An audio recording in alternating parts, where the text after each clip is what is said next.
Hi, I'm Karen Akers, also known as Miss Karen, from Emmanuel Community United Methodist Church, and I'd like to welcome you to Once Upon a Bible Time. Today's story is called A Hero Cares About Everyone. Evie, exclaimed Grandpa as the computer screen lit up. Is Eddie okay? I thought I heard him crying. We were watching the tree cutters from the patio door, Grandpa, but Eddie got upset when they started cutting down the tree that the tire swing was on. Dad says he'll put the tire swing back up on another tree, but Eddie won't stop crying. Oh, said Grandpa, I forgot. The tree crew is coming today to cut down those ash trees. You understand, Evie, why those trees have to be cut down, don't you? Yes, Grandpa, I know they're dead, but I'm not sure I understand how they got killed. Emerald borers or something? The emerald ash borer, Evie, because they bore holes in ash trees. Oh, said Evie, nodding. It's a tiny, bright green bug. It lives just under the bark of the ash tree and eats the tree trunk from within as it grows. The tree isn't able to get enough water and nutrients, so it dies. Well, that's not very nice, declared Evie. Even though our tire swing will go on another tree, it was already on the perfect tree. And who knows when Eddie will stop crying? Kind of sounds like your mom is settling him down now. Why don't I tell you a story about someone who was also disappointed by a dying tree? Did he cry like Eddie? No, but he got pretty angry about it. Do you remember our story about Jonah? He disobeyed God and was thrown out of a ship. Was he swallowed by a big fish?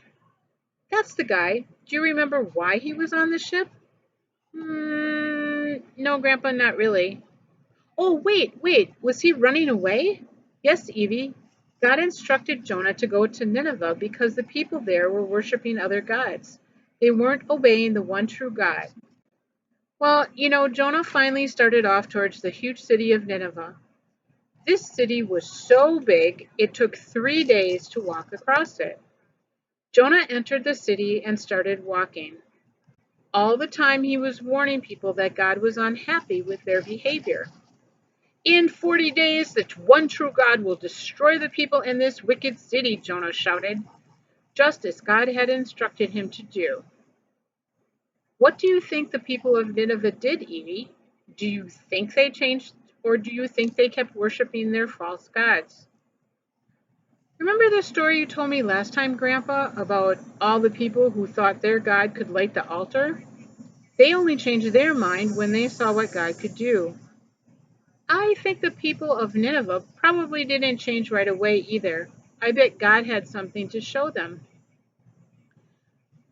That's a good guess, Evie. That's what Jonah expected too. But guess what?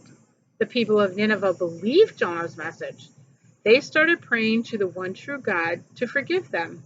To show how sorry they were, they put on rags instead of their nice clothes, poured dirt over their heads, stopped eating, and spent all their time praying for forgiveness.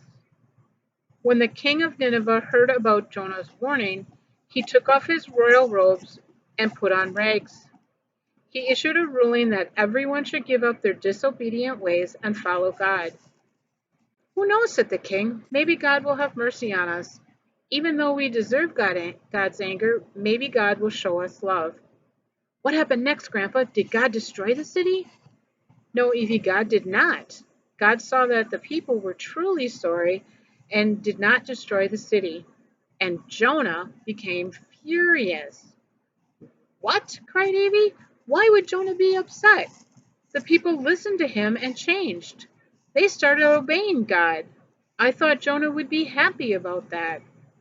I think Jonah was a little embarrassed, Evie. He thought God had made him look foolish. Predicting that the city would be destroyed and then it wasn't, he felt really bad. Jonah stomped out of the city into the desert beyond, muttering all the way, I knew this would happen. I just knew it. God loves people and is gracious and compassionate. I knew God wouldn't destroy a whole city no matter how wicked they were.